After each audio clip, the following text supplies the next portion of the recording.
ಪೂಜ್ಯಾಯ ರಾಘವೇಂದ್ರಾಯ ಸತ್ಯಧರ್ಮರತಾಯ ಚ ಭಜತಾಂ ಕಲ್ಪವೃಕ್ಷಾಯ ನಮತಾಂ ಕಾಮಧೇನವೇ.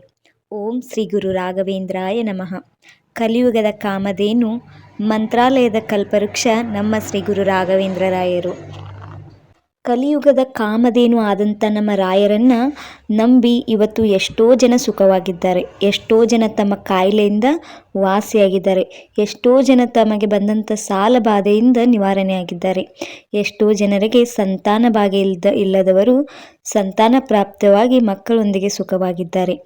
ಹೀಗಿರುವಾಗ ಉತ್ತರ ಕನ್ನಡ ಜಿಲ್ಲೆಯಲ್ಲಿ ಒಬ್ಬ ಕೀರ್ತನೆ ಮಾಡುವವನು ರಾಘವೇಂದ್ರರನ್ನು ಮನಸ್ಸಿಗೆ ಬಂದಂತೆ ಟೀಕಿಸುತ್ತಿದ್ದನು. ಅವನು ರಾಘವೇಂದ್ರರು ದೇವರಲ್ಲ, ಅವರು ಕೂಡ ಒಬ್ಬರು ಸಾಮಾನ್ಯ ಮನುಷ್ಯರು ಎಂದು ಎಲ್ಲರಿಗೂ ಹೇಳುತ್ತಿದ್ದ. ಯಾರು ಎಷ್ಟೇ ಹೇಳಿದರೂ ಕೂಡ ಅವನು ರಾಯರಲ್ಲಿ ಅಪನಂಬಿಕೆ ಇಟ್ಟುಕೊಂಡು ರಾಯರನ್ನು ಪ್ರತಿದಿನ ಟೀಕಿಸುತ್ತಿದ್ದ. ಅವನು ರಾಮಕೃಷ್ಣ ಇವರು ದೇವರು, ರಾಘವೇಂದ್ರ ಸ್ವಾಮಿಗಳು ನಮ್ಮಂತೆ ರಾಮಕೃಷ್ಣರನ್ನು ಪೂಜೆ ಮಾಡುವಂಥ ಭಕ್ತರು, ಅವರು ದೇವರಲ್ಲ ಎಂದು ಎಲ್ಲರ ಮುಂದೆ ಹೇಳುತ್ತಾ ತಿರುಗಾಡುತ್ತಿದ್ದನು. ಅವನು ಎಲ್ಲ ರೀತಿ ಕೀರ್ತನೆಯನ್ನು ಮಾಡುತ್ತಿದ್ದರೂ ಕೂಡ ಮುಂದೆ ಭಕ್ತನಾಗುವ ಭಾಗ್ಯವೋ ಏನೋ ಎಂಬಂತೆ ರಾಯರ ಬಗ್ಗೆ ಯಾರೆಷ್ಟೇ ಹೇಳಿದರೂ ಕೂಡ, ಎಷ್ಟೇ ಹೊಗಳಿ ತಿಳಿಸಿ ಹೇಳಿದರೂ ಕೂಡ ಅವನು ದೇವರಲ್ಲ, ರಾಯರು ದೇವರಲ್ಲ, ದೇವರ ಭಕ್ತರ ಪೈಕಿ ಒಬ್ಬರು ಎಂಬುದಾಗಿ ಆತ ಎಲ್ಲರ ಜೊತೆನೂ ವಾದ ಮಾಡುತ್ತಿದ್ದ. ಒಮ್ಮೆ ಅವನೊಂದಿಗೆ ಅನೇಕ ಭಕ್ತಾದಿಗಳು ಸೇರಿಕೊಂಡು, ಅಂದರೆ ತುಂಬ ಜನ ಸೇರಿಕೊಂಡು ರಾಮೇಶ್ವರ, ತಿರುಪತಿ, ಗಯಾ, ಪ್ರಯಾಗ ಮುಂತಾದ ಪವಿತ್ರ ಕ್ಷೇತ್ರಗಳನ್ನು ಹೋಗಿ ಸುತ್ತಾಡಿ ಬರಬೇಕಂತ ಹೊರಡ್ತಾರೆ.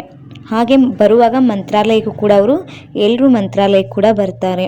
ಆಗ ಮಂತ್ರಾಲಯದ ಒಳಗೆ ಪ್ರವೇಶ ಮಾಡುತ್ತಲೇ ಈತನಿಗೇನಾಗುತ್ತೆ, ತುಂಬ ಹೊಟ್ಟೆ ನೋವು ಸ್ಟಾರ್ಟ್ ಆಗುತ್ತೆ.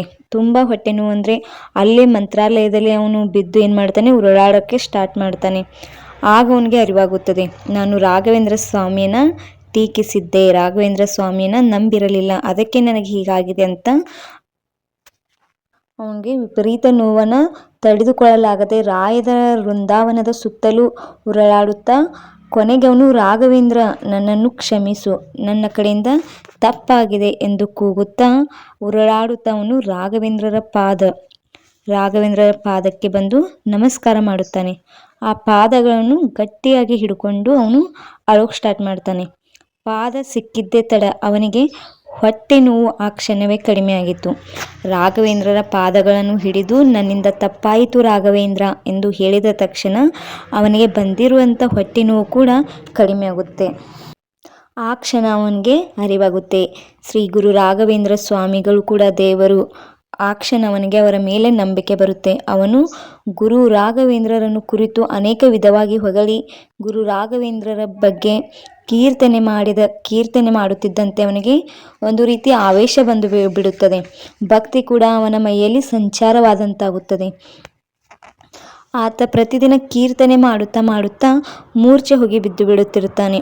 ಆಗ ಶ್ರೀ ಗುರು ರಾಘವೇಂದ್ರರು ಆತನ ಕನಸಿನಲ್ಲಿ ಹೋಗಿ ಹೇಳ್ತಾರೆ, ನೀನು ಕೀರ್ತನೆಯನ್ನು ಮಾಡುವಾಗ ಆವೇಶಕ್ಕೆ ಒಳಗಾಗುತ್ತಿದೆಯಾ, ನೀನು ಕೀರ್ತನೆಯನ್ನು ಮಾಡಬೇಡ, ಅದರ ಬದಲಾಗಿ ಏನಾದರೂ ಸಾಧನೆ ಮಾಡು ಎಂದು ಹೇಳಿ ಶ್ರೀ ಗುರು ರಾಘವೇಂದ್ರರು ಮಾಯವಾಗುತ್ತಾರೆ.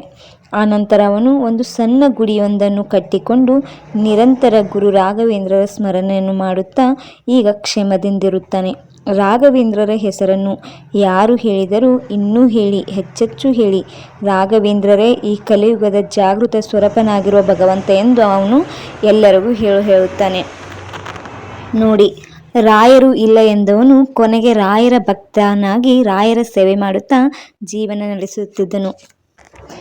ಇನ್ನು ರಾಯರು ಮತ್ತು ಮೀನುಗಾರರ ನಡುವೆ ನಡೆದಂತಹ ಮತ್ತೊಂದು ಪವಾಡವನ್ನು ತಿಳಿದುಕೊಳ್ಳೋಣ ಬನ್ನಿ.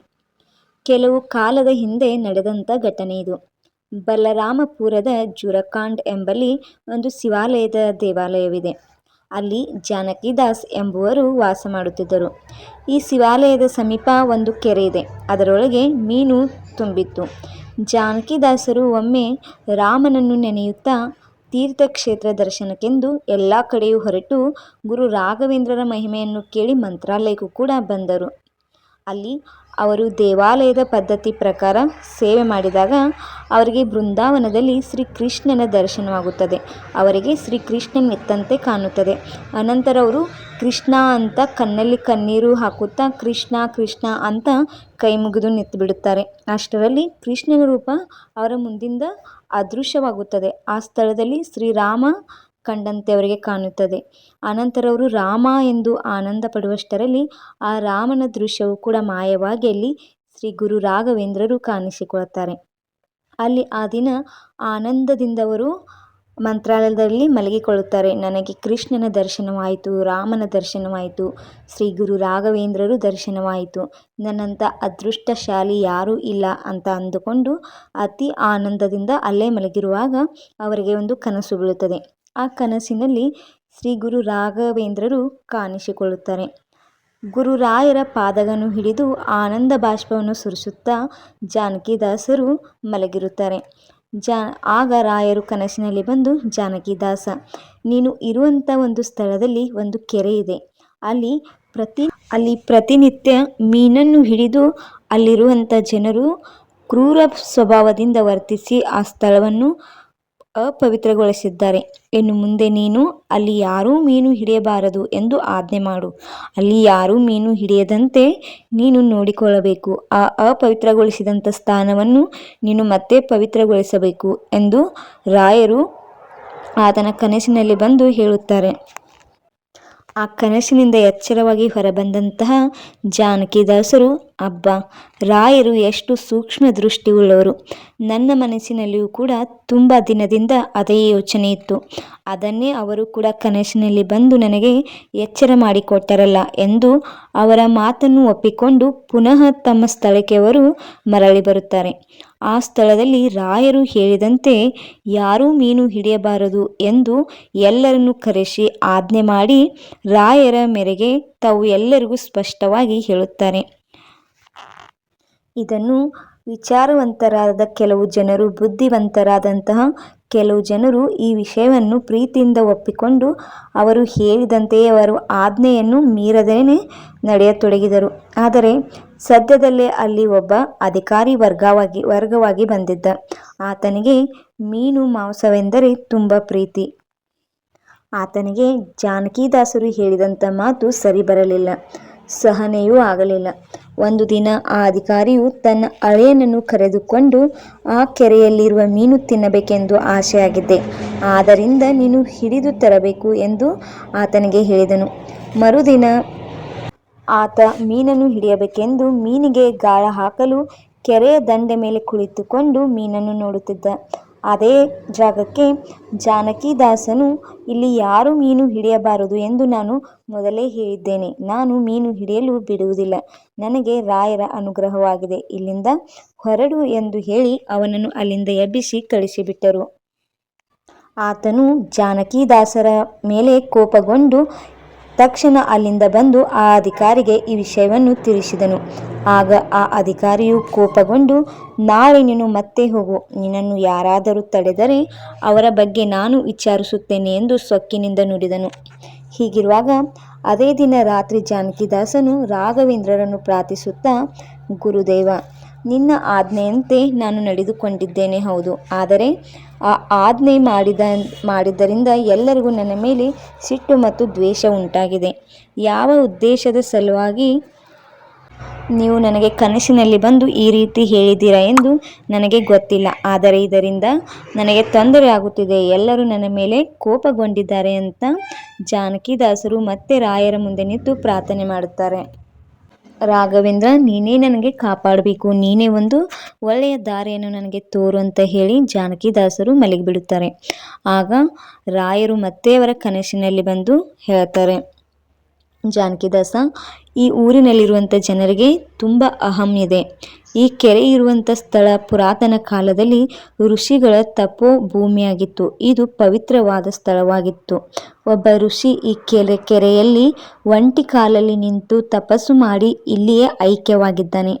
ಆದ್ದರಿಂದ ಯಾರಾದರೂ ನಿನ್ನನ್ನು ಪೀಡಿಸಿದರೆ ಈ ಕೆರೆ ಹನುಮಂತ ದೇವರ ರಕ್ಷಣೆಯಲ್ಲಿ ಇದೆ, ಮೀನು ಹಿಡಿಯಬೇಡಿ ಎಂಬುದಾಗಿ ಹೇಳು.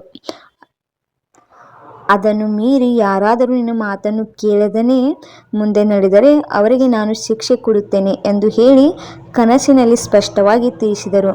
ಗುರುರಾಯರ ಅನುಗ್ರಹವಿರುವಾಗ ಜಾನಕಿದಾಸನಿಗೆ ಭಯವಿಲ್ಲ. ಮಾರನೇ ದಿವಸವೂ ಪುನಃ ಆ ಅಧಿಕಾರಿ ಒಬ್ಬ ಯುವಕನನ್ನು ಕೆರೆಯ ದಂಡೆಯ ಮೇಲೆ ಮೀನು ಹಿಡಿಯಲು ಕರೆದುಕೊಂಡು ಬಂದನು. ಆಗ ಜಾನಕಿದಾಸರು ಪುನಃ ಬಂದಿರುವೆಯಾ ಎಂದು ಅವರನ್ನು ಮತ್ತೆ ಬೈದರು. ಆತನಿಗೆ ಜಾನಕಿದಾಸರ ಮೇಲೆ ಅತಿಯಾದ ಕೋಪ ಬಂತು. ಆಗ ಅಧಿಕಾರಿಯು ಆತನ ಜೊತೆ ಇದ್ದಂಥ ಯುವಕನಿಗೆ ಜಾನಕಿದಾಸನನ್ನು ಹೊಡೆ ಎಂದು ಆಜ್ಞೆ ಮಾಡುತ್ತಾನೆ. ಅಷ್ಟು ಹೇಳಿದ್ದೇ ತಡ, ಏನಾಶ್ಚರ್ಯ! ಆತ ಜಾನಕಿದಾಸನ ಹತ್ತಿರ ಬರುವಷ್ಟರಲ್ಲಿ ಅವ್ಯಕ್ತವಾಗಿರುವ ಶಕ್ತಿಯೊಂದು ಆತನನ್ನು ಬಂದು ಎತ್ತಿ ಕೆರೆಯಲ್ಲಿ ಬಿಸಾಡಿಬಿಟ್ಟಿತು. ಈ ಘಟನೆಯನ್ನು ನೋಡಿ ಜನರು ಎಲ್ಲರೂ ಭಯಭೀತರಾಗಿ ಮೂಕರಂತೆ ನಿಂತುಬಿಟ್ಟರು. ಯುವಕನಾಗಲಿ ಆ ಅಧಿಕಾರಿಯಾಗಲಿ ಪುನಃ ಕೆರೆಯ ಬಳಿ ಬರಲೇ ಇಲ್ಲ. ರಾಯರ ಆಜ್ಞೆಗೆ ಎಲ್ಲರೂ ತಲೆ ಬಾಗಲೇಬೇಕು ಎಂದರೆ ಅದು ಧಾರ್ಮಿಕ ಶಾಸನವಾಗಿದೆ. ನೋಡಿದರಲ್ಲ, ರಾಯರ ಆಜ್ಞೆಯನ್ನು ಮೀರಿದವರು, ಅಹಂಕಾರದಿಂದ ನಡೆದುಕೊಂಡವರಿಗೆ ರಾಯರು ನೀಡಿದಂಥ ಶಿಕ್ಷೆ ಮತ್ತು ಅವರಿಗೆ ಬುದ್ಧಿ ಬರುವಂತೆ ಮಾಡಿದರು. ಇನ್ನು ತುಂಗಾ ನದಿಯ ಸೆಳುವಿನಲ್ಲಿ ಸಿಕ್ಕಿರುವಂತಹ ರಾಯರ ಅತಿಭಕ್ತನಾದ ವ್ಯಕ್ತಿಯನ್ನು ರಾಯರು ರಕ್ಷಣೆ ಮಾಡಿದಂತಹ ಘಟನೆ ಇದು. ಸುಮಾರು 10 ವರ್ಷಗಳ ಹಿಂದೆ ನಡೆದಂಥ ಘಟನೆ ಇದು. ಸಿರ್ಸಿಯಲ್ಲಿ ಅತಿ ಶ್ರೀಮಂತನಾದಂಥ ಕುಟುಂಬದ ವ್ಯಕ್ತಿಯೊಬ್ಬರು ಕುಟುಂಬ ಸಮೇತವಾಗಿ ಮಂತ್ರಾಲಯಕ್ಕೆ ಹೋಗಬೇಕೆಂದು ಮನಸ್ಸು ಮಾಡಿದರು. ಸುಮಾರು 6 ಮಂದಿ ಬಸ್ಸಿನಲ್ಲಿ ಕುಳಿತುಕೊಂಡು ಹೊರಟರು. ಮೊದಲಿನಿಂದಲೂ ಅವರು ಹರಿಭಕ್ತರು. ಶ್ರೀಕೃಷ್ಣನನ್ನೇ ತಮ್ಮ ಇಷ್ಟ ದೇವರನ್ನಾಗಿ ಪೂಜಿಸಿ ಆತನ ಆರಾಧನೆಯನ್ನು ನಿತ್ಯವೂ ಮಾಡುತ್ತಿದ್ದರು. ಅವರು ಶ್ರೀ ಗುರು ರಾಘವೇಂದ್ರರನ್ನು ಪೂಜಿಸಬೇಕೆಂದು ಭಕ್ತಿಯಿಂದ ಮಂತ್ರಾಲಯಕ್ಕೆ ಬಂದವರು ಅಲ್ಲಿ ಒಂದು ರೂಮನ್ನು ತೆಗೆದುಕೊಂಡು ಅಲ್ಲಿ ಅವರ ಸಾಮಾನುಗಳನ್ನು ಇಟ್ಟು ಎಲ್ಲರೂ ತುಂಗಾಭದ್ರಾ ನದಿಗೆ ಸ್ನಾನಕ್ಕೆಂದು ಹೊರಟರು. ಆಗ ಅತಿಯಾದ ಮಳೆಗಾಲವಿತ್ತು. ಕೆಲ ದಿನಗಳಿಂದ ಮಳೆ ಕಡಿಮೆಯಾಗಿ ಬಿಸಿಲು ಬಂದು ವಾತಾವರಣವೆಲ್ಲ ಚೆನ್ನಾಗಿದ್ದರೂ ಕೂಡ ನದಿಯಲ್ಲಿ ನೀರು ಮಾತ್ರ ತುಂಬಿ ಹರಿಯುತ್ತಿತ್ತು. ಎಲ್ಲರೂ ಕುಟುಂಬ ಸಮೇತವಾಗಿ ಬಂದ ಕಾರಣ ಎಲ್ಲರೂ ತುಂಬ ಖುಷಿಯಾಗಿದ್ದರು. ಇನ್ನು ಸ್ನಾನ ಮಾಡಿ ರಾಯರ ದರ್ಶನವನ್ನು ಪಡೆಯಬೇಕೆಂದು ಅವರು ಸ್ನಾನಕ್ಕೆಂದು ನದಿಗೆ ಇಳಿಯುತ್ತಾರೆ. ಗಂಡ, ಹೆಂಡತಿ, ಮಕ್ಕಳು ಎಲ್ಲರೂ ಕೂಡ ನದಿಯಲ್ಲಿ ಸ್ನಾನ ಮಾಡಬೇಕೆಂದು ನದಿಗೆ ಇಳಿತಾರೆ. ಆಗ ಗಂಡನ ಕಾಲು ಜಾರಿ ಕೂಡಲೇ ಆತ ನೀರಿಗೆ ಬಿದ್ದು ಬಿಟ್ಟ. ಹೆಂಡತಿ ಅಕಸ್ಮಾತಾಗಿ ಈ ಘಟನೆಯನ್ನು ನೋಡಿ ಭಯಗೊಂಡು ರಾಘವೇಂದ್ರ ಕಾಪಾಡು ಎಂದು ಗಟ್ಟಿಯಾಗಿ ಕೂಗಿಬಿಟ್ಟಳು. ಹೆಂಡತಿ ಗಂಡನ ರಕ್ಷಣೆ ಮಾಡಬೇಕೆಂದು ಸೀರೆಯನ್ನು ಬಿಚ್ಚಿ ಒಗೆದು ಅವನು ಅದರ ಒಂದು ತುದಿಯನ್ನಾದರೂ ಹಿಡಿದುಕೊಂಡು ಮೇಲಕ್ಕೆ ಬರಲಿ ಎಂದು ತುಂಬ ಪ್ರಯತ್ನ ಮಾಡ್ತಾಳೆ. ಆದರೆ ಅವಳ ಕೈಯಿಂದ ಅವನನ್ನು ಮೇಲೆ ತೆಗೆಯೋಕ್ಕೆ ಆಗಲಿಲ್ಲ. ಅವಳು ರಾಘವೇಂದ್ರ ರಾಘವೇಂದ್ರ ಕಾಪಾಡು, ನೀನೇ ಕಾಪಾಡು ಅಂತ ಕೂಗುತ್ತಾ ನದಿಯ ದಡದಲ್ಲೇ ನಿಂತು ಬಿಡ್ತಾಳೆ. ಆಗ ಎಲ್ಲಿಂದಲೂ ಬಂದಿರುವಂತಹ ಈಜು ಬರುವಂಥ ಒಬ್ಬ ಯುವಕ ಕೂಡಲೇ ನದಿಗೆ ಹಾರಿ ಈಜಿ ಆಕೆಯ ಗಂಡನನ್ನು ಎತ್ತಿಕೊಂಡು ಒಂದು ದಡಕ್ಕೆ ಬರ್ತಾನೆ. ಅಲ್ಲಿ ಇದ್ದಂಥ ಎಲ್ಲರೂ ಸೇರಿ ಕೂಡ ಆತನನ್ನು ಆರೈಕೆ ಮಾಡ್ತಾರೆ. ವಿಶೇಷವಾಗಿ ಯಾವುದೇ ರೀತಿ ಅಪಾಯ ಏನಕ್ಕೂ ಆಗಿರಲಿಲ್ಲ. ಆದರೆ ಈ ಈಜುಗಾರ ಬರದಿದ್ದರೆ ಮಾತ್ರ ಆಕೆಯ ಗಂಡ ತುಂಬ ಅಪಾಯದಲ್ಲಿ ಬೀಳುತ್ತಿದ್ದನು. ಅನಂತರ ಆಕೆ ತನ್ನ ಗಂಡನನ್ನು ಸರಿಯಾಗಿ ಸಮಯಕ್ಕೆ ಬಂದು ರಕ್ಷಿಸಿದ ಆ ಈಜು ಹೊಡೆಯುವವನಿಗೆ ಪತಿ ಇಬ್ಬರೂ ವಂದನೆಗಳನ್ನು ಅರ್ಪಿಸಿ ಅವನ ಉಪಕಾರವನ್ನು ನೆನೆದು ಅವನಿಗೆ ಕೈ ಮುಗಿಯುತ್ತಾರೆ. ಆಗ ಆ ಯುವಕ ಹೇಳುತ್ತಾನೆ, ನನ್ನ ಕನಸಿನಲ್ಲಿ ನಿನ್ನೆಯ ದಿವಸ ರಾಘವೇಂದ್ರ ಸ್ವಾಮಿಗಳು ಬಂದಿದ್ದರು. ಅವರು ನನಗೆ ಹೇಳಿದರು, ನಾಳೆ ನೀನು ತುಂಗಾ ನದಿ ಬಳಿಯಲ್ಲೇ ಇರು. ನನ್ನ ಭಕ್ತ ಒಬ್ಬರು ನದಿಯಲ್ಲಿ ಕಾಲು ಜಾರಿ ಬೀಳುತ್ತಾರೆ. ನೀನು ಆ ಸಮಯದಲ್ಲಿ ನೀರಿನಲ್ಲಿ ಮುಳುಗಿ ರಕ್ಷಿಸಬೇಕೆಂದು ಮೊದಲೇ ಸೂಚನೆ ಕೊಟ್ಟಿದ್ದರಿಂದ ಆ ಕನಸು ನಿಜವೋ ಸುಳ್ಳೋ ಎಂದು ನೋಡಬೇಕೆಂದು ನಾನು ಈ ನದಿಯ ದಡದಲ್ಲಿ ಬಂದು ಕುಳಿತಿದ್ದೆ. ಈಗ ನನಗೆ ಗುರುರಾಯರು ಕನಸಿನಲ್ಲಿ ಬಂದು ಹೇಳಿದ್ದು ಸತ್ಯವೆಂದು ಅರಿವಾಗಿದೆ. ರಾಯರ ಮಹಿಮೆ ಅಪಾರವಾದದ್ದು. ರಾಯರು ಅವರಾಗೆ ಬಂದು ನನ್ನ ಕನಸಿನಲ್ಲಿ ಹೇಳಬೇಕಾದರೆ ನಿಮ್ಮ ಬಗ್ಗೆ ಗುರುರಾಯರಿಗೆ ಅದೆಷ್ಟು ಕರುಣೆ ಬಂದಿರಬೇಕು, ನಿಮ್ಮ ಮೇಲೆ ಅದೆಷ್ಟು ಪ್ರೀತಿ ಇದ್ದಿರಬೇಕು ಎಂದು ಆತ ಹೃದಯ ಬಿಚ್ಚಿ ಮಾತನಾಡಿದಾಗ ಈ ದಂಪತಿಗಳು ಅತ್ತು ಬಿಟ್ಟರು. ಆಕೆ, ಹೇ ರಾಘವೇಂದ್ರ, ಇಂದು ನನ್ನ ಮಾಂಗಲ್ಯವನ್ನು ಕಾಪಾಡಿದವನು ನೀನೇ. ಇದೇ ರೀತಿ ದಯೆ ನಮ್ಮ ಮೇಲಿದ್ದರೆ ಸಾಕು. ನೀನು ಕಲಿಯುಗದ ಕಾಮಧೇನು, ಮಂತ್ರಾಲಯದ ಕಲ್ಪವೃಕ್ಷ. ನೀನು ನಂಬಿದವರ ಭಕ್ತರ ಕೈ ಬಿಡುವುದಿಲ್ಲ ಎಂಬುದಕ್ಕೆ ಮತ್ತೆ ಇದು ಉದಾಹರಣೆಯಾಯಿತು. ಆಪತ್ಕಾಲದಲ್ಲಿ ಕಾಪಾಡುವ ನಿಜವಾದ ಬಂಧು ಎಂದರೆ ನೀನೊಬ್ಬನೇ ಎಂದು ಕಣ್ಣೀರು ಸುರಿಸಿದರು. ರಾಯರ ಬೃಂದಾವನಕ್ಕೆ ಬಂದು ವಿಶೇಷ ಭಕ್ತಿಯಿಂದ ಸೇವೆ ಸಲ್ಲಿಸಿ ಅಲ್ಲಿಯೇ ಎಲ್ಲರೂ ಊಟ ಮಾಡಿ ಗುರುರಾಯರಿಗೆ ನಮಸ್ಕಾರ ಮಾಡಿ ಊರಿಗೆ ಮರಳಿದರು. ನೋಡಿದಿರಲ್ಲ, ರಾಯರು ನಂಬಿದವರ ಯಾವತ್ತೂ ಕೈ ಬಿಡುವುದಿಲ್ಲ. ರಾಯರನ್ನು ನಂಬಿ ಕೆಟ್ಟವರು ಉದಾಹರಣೆಗೂ ಇಲ್ಲ. ಇನ್ನು ಅಪೆಂಡಿಕ್ಸ್ ಎಂಬ ಕಾಯಿಲೆಯಿಂದ ನರಳುತ್ತಿದ್ದ ತನ್ನ ಭಕ್ತರನ್ನು ಪ್ರಸಾದ ಸೇವೆಯಿಂದಲೇ ಆ ಕಾಯಿಲೆಯಿಂದ ಮುಕ್ತಿಗೊಳಿಸಿದಂಥ ಘಟನೆ ಇಲ್ಲಿ ನಡೆದಿದೆ. ಗುರು ರಾಘವೇಂದ್ರರ ದಯದಿಂದ ಅನೇಕ ಕೆಟ್ಟ ಭಯಂಕರ ಕಾಯಿಲೆಗಳಿಂದ ಪಾರಾದ ಗುರುಭಕ್ತರು ಕೂಡ ಇದ್ದಾರೆ. ಅವರು ಪ್ರತಿ ವರ್ಷವೂ ಮಂತ್ರಾಲಯಕ್ಕೆ ಹೋಗಿ ಅಲ್ಲಿ ಭಕ್ತಿಯಿಂದ ಸೇವೆ ಸಲ್ಲಿಸಿಕೊಂಡು ಬರುತ್ತಾರೆ. ಕ್ಯಾನ್ಸರ್, ಟಿಬಿ ಮೊದಲಾದ ಭಯಂಕರ ರೋಗಗಳು ಕೂಡ ಭಕ್ತರಾದವರಿಗೆ ಗುಣವಾಗಿರುವ ದೃಷ್ಟಾಂತಗಳುಂಟು. ಅವುಗಳಲ್ಲಿ 2 ವರ್ಷಗಳ ಹಿಂದೆ ಅಪೆಂಡಿಕ್ಸ್ನಿಂದ ನರಳುತ್ತಿದ್ದ ರೋಗಿಯೊಬ್ಬನಿಗೆ ಮಂತ್ರಾಲಯದಲ್ಲಿ ಸೇವೆ ಸಲ್ಲಿಸಿದಾಗ ಆ ರೋಗ ನಾಪತ್ತೆಯಾಗಿರುವ ಘಟನೆಯೊಂದು ನಡೆದಿದೆ. ಪ್ರಕಾಶ್ ಎಂಬ ವ್ಯಕ್ತಿಯು ಬೆಂಗಳೂರಿನ ಮೈಸೂರು ಪವರ್ ಕಾರ್ಪೊರೇಷನ್ದಲ್ಲಿ ನೌಕರಿ ಮಾಡುತ್ತಿದ್ದನು. ಅವನಿಗೆ ನೌಕರಿ ಮಾಡುತ್ತಿರುವ ಸಮಯದಲ್ಲಿ ಮೈಕೈ ನೋವು ಪ್ರಾರಂಭವಾಯಿತು. ಹೊಟ್ಟೆ ನೋವು ಬಂದು ಬಿಡುತ್ತಿತ್ತು. ಹೊಟ್ಟೆಯ ಕರಳನ್ನು ಯಾರೋ ಒತ್ತಿದಂತಾಗಿ ತುಂಬ ನೋವು ಪಡುತ್ತಿದ್ದ ಆತ ಒಮ್ಮೆ ಡಾಕ್ಟರ್ ಬಳಿಗೆ ಹೋಗಿ ತನಗೆ ಆಗಿರುವ ಈ ಪರಿಸ್ಥಿತಿಯನ್ನು ತಿಳಿಸಿ ಟೆಸ್ಟ್ ಮಾಡಿದಾಗ ಅದಕ್ಕೆ ಡಾಕ್ಟರು ಪ್ರೇಮದಿಂದ ಅವನನ್ನು ಸರಿಯಾಗಿ ಪರೀಕ್ಷಿಸಿ, ನಿನಗೆ ಅಪೆಂಡಿಕ್ಸ್ ಕಾಯಿಲೆ ಇದೆ, ಅದಕ್ಕೆ ಔಷಧಿ ತೆಗೆದುಕೊಳ್ಳಬೇಕು ಮತ್ತು ಆಪರೇಷನ್ ಮಾಡಬೇಕು ಎಂಬುದಾಗಿ ಹೇಳಿದರು. ಆತನು ಅಪೆಂಡಿಕ್ಸ್ ಕಾಯಿಲೆ ಇದೆ ಎಂಬ ವಿಚಾರವನ್ನು ಕೇಳಿ ಮತ್ತೆ ಆಪರೇಷನ್ ಮಾಡಿಸ್ಕೋಬೇಕು ಎಂಬುದಾಗಿ ಕೇಳಿ ಆತ ತುಂಬ ಭಯಗೊಂಡನು. ಆತನ ಮನೆಯವರು ಕೂಡ ಈ ಸುದ್ದಿಯನ್ನು ಕೇಳಿ ತುಂಬ ಬೇಸರಗೊಳ್ಳುತ್ತಾರೆ. ಆತ ಶ್ರೀ ಗುರು ರಾಘವೇಂದ್ರನನ್ನು ಪ್ರತಿನಿತ್ಯವೂ ಆತ ಪೂಜೆ ಮಾಡುತ್ತಿದ್ದ. ಅವನು ರಾಯರ ಬಳಿ ಹೋಗಿ, ಹೇ ಗುರು ರಾಘವೇಂದ್ರ, ನನ್ನ ಈ ಕಾಯಿಲೆಯನ್ನು ನೀನೇ ಸರಿಪಡಿಸಬೇಕು. ಯಾಕಂದರೆ ನಾನು ಪ್ರತಿದಿನ ನಿನ್ನನ್ನೇ ನಂಬಿ ನಡೀತಾ ಇದ್ದೇನೆ. ನನಗೆ ಈ ಕಾಯಿಲೆ ಯಾಕೆ ಬಂದಿದೆ ಅಂತ ನನಗೆ ಗೊತ್ತಿಲ್ಲ. ಆದರೆ ನಾನು ಆಪರೇಷನ್ ಮಾಡಿಸಿಕೊಳ್ಳಲಾದರೆ ನೀನೇ ನನ್ನನ್ನು ಕಾಪಾಡಬೇಕು ಎಂದು ಗುರುರಾಯರ ಹತ್ರ ಅವನು ಬೇಡಿಕೊಳ್ತಾನೆ. ಹೀಗಿರುವಾಗ ಕೆಲ ದಿವಸ ಬಿಟ್ಟು ಗುರು ರಾಘವೇಂದ್ರರು ಆತನ ಕನಸಿನಲ್ಲಿ ಬಂದು ಹೇಳ್ತಾರೆ, ನಿನಗೆ ಸ್ವಲ್ಪ ಕಂಟಕವಿದೆ, ಮಂತ್ರಾಲಯಕ್ಕೆ ಬಾ, ನಾನು ನಿನ್ನ ಕಾಯಿಲೆಯನ್ನು ಪರಿಹರಿಸುತ್ತೇನೆ ಎಂದು ಹೇಳಿ ಆತನ ಕನಸಿನಿಂದವರು ಮಾಯವಾಗ್ತಾರೆ. ಆತನು ರಾಯರು ತನ್ನ ಕನಸಿನಲ್ಲಿ ಬಂದು ಹೇಳಿದ್ದನ್ನೆಲ್ಲ ತನ್ನ ಮನೆಯವರಿಗೂ ಕೂಡ ಹೇಳ್ತಾನೆ. ಆತನಿಗೆ ಎಲ್ಲಿಲ್ಲದ ಒಂದು ಆನಂದವಾಗುತ್ತದೆ. ರಾಯರು ನನಗೆ ಈ ರೀತಿ ಕನಸಿನಲ್ಲಿ ಹೇಳಿದಾರಂದರೆ ಖಂಡಿತ ನನ್ನ ಕಾಯಿಲೆ ವಾಸಿಯಾಗುತ್ತೆ ಅಂತ ಅವನು ಕೂಡಲೇ ಏನು ಮಾಡ್ತಾನೆ, ಮಂತ್ರಾಲಯಕ್ಕೆ ಬಂದುಬಿಡ್ತಾನೆ. ಮಂತ್ರಾಲಯಕ್ಕೆ ಬಂದು ಅಲ್ಲೇ ಒಂದು ರೂಮನ್ನು ಮಾಡಿ ತನ್ನ ಲಗೇಜನ್ನೆಲ್ಲ ಇಟ್ಟು ಆತ ತುಂಗಾ ನದಿಯ ಸ್ನಾನಕ್ಕೆಂದು ನದಿ ಕಡೆ ಹೊರಡ್ತಾನೆ. ತುಂಗಾ ನದಿಯಲ್ಲಿ ಸ್ನಾನ ಮಾಡಿ ಆತನು ರಾಯರ ಹತ್ರ ಬಂದು ತನಗೆ ಎಷ್ಟಾಗುತ್ತೋ ಅಷ್ಟು ಸೇವೆಯನ್ನು ಮಾಡಿ ತನ್ನಿಂದ ಎಷ್ಟು ಸಾಧ್ಯವಾಗುತ್ತೋ ಅಷ್ಟು ರಾಯರಿಗೆ ನಮಸ್ಕಾರ ಮಾಡುತ್ತಾನೆ. ಅಲ್ಲಿದ್ದಂಥ ಜನರೆಲ್ಲ ಈತನನ್ನು ನೋಡ್ತಿರ್ತಾರೆ, ರಾಯರ ಮುಂದೆ ನಿಂತು ಇವನು ಎಷ್ಟೊಂದು ನಮಸ್ಕಾರ ಮಾಡ್ತಿದ್ದಾನಲ್ಲ ಅಂತ. ಹೀಗೆ ನಮಸ್ಕಾರ ಮಾಡ್ತಿರುವಾಗ ಅವನ ಹೊಟ್ಟೆ ನೆಲಕ್ಕೆ ಹತ್ತಾ ಇತ್ತು, ಅಂದರೆ ನೆಲಕ್ಕೆ ತಾಗುತ್ತಿತ್ತು. ಶಿರಷ್ಟಾಂಗ ನಮಸ್ಕಾರವನ್ನು ಮಾಡುವುದರಿಂದ ಹೊಟ್ಟೆ ನೆಲಕ್ಕೆ ತಾಗುತ್ತದೆ. ಹೀಗೆ ಅನೇಕ ದಿವಸಗಳವರೆಗೆ ಪ್ರದಕ್ಷಿಣೆ ನಮಸ್ಕಾರ ಮಾಡುವುದು, ಶ್ರೀ ಗುರು ರಾಘವೇಂದ್ರರ ಪ್ರಸಾದ ರೂಪವಾದ ಊಟ ಮಾಡುವುದು ಒಂದೇ ನೇಮದಿಂದ ನಡೆಯಿತು. ಹೀಗಿರುವಾಗ ಆತ ಪ್ರತಿದಿನ ನಮಸ್ಕಾರವನ್ನು ಮಾಡ್ತಿರ್ತಾನೆ. ಒಂದು ದಿವಸ ಆತನಿಗೆ ಇದ್ದಕ್ಕಿದ್ದಂತೆ ವಾಂತಿ ಚಾಲು ಆಗುತ್ತದೆ ಮತ್ತು ಮಲವಿಸರ್ಜನೆ ಕೂಡ ಚಾಲು ಆಗುತ್ತದೆ. ವಾಂತಿಯಲ್ಲಿ ಹೊಟ್ಟೆಯಲ್ಲಿರುವಂತಹ ವಿಕಾರಗಳೆಲ್ಲ ಹೊರಗೆ ಬಿದ್ದು ಹೋಗುತ್ತದೆ. ಹಾಗೆ ಮಲಮೂತ್ರ ವಿಸರ್ಜಿಸುವಾಗ ಕೆಟ್ಟ ಮಲವೆಲ್ಲವೂ ದುರ್ವಾಸನೆಯನ್ನು ಕಾರುತ್ತಾ ಅದು ಕೂಡ ನೆಲಕ್ಕೆ ಬಿದ್ದು ಹೋಗುತ್ತದೆ. ಅನಂತರ ಅವನಿಗೆ ಹೊಟ್ಟೆಯು ಈ ಹಿಂದೆ ಯಾವ ಭಾಗದಲ್ಲಿ ನೋಯುತ್ತಿತ್ತೋ ಅದು ಕಡಿಮೆಯಾಗಿ ಹೋಗುತ್ತದೆ. ಆತನಿಗೆ ಯಾವ್ಯಾವ ರೀತಿ ನೋವಾಗ್ತಿತ್ತೋ ಆ ನೋವು ಎಲ್ಲನೂ ಮಾಯವಾಗುತ್ತದೆ. ಅವನಿಗೆ ಆಶ್ಚರ್ಯವಾಗುತ್ತದೆ.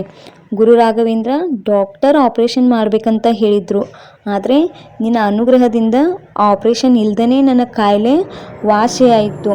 ನಾನಿನ್ನು ಸೇವೆಯನ್ನು ಮಾಡಿದ್ದು ತುಂಬ ಕಡಿಮೆ, ಆದರೆ ನೀನು ನೀಡಿರುವಂಥ ಅನುಗ್ರಹ ಮಾತ್ರ ತುಂಬ ಅದ್ಭುತವಾದದ್ದು.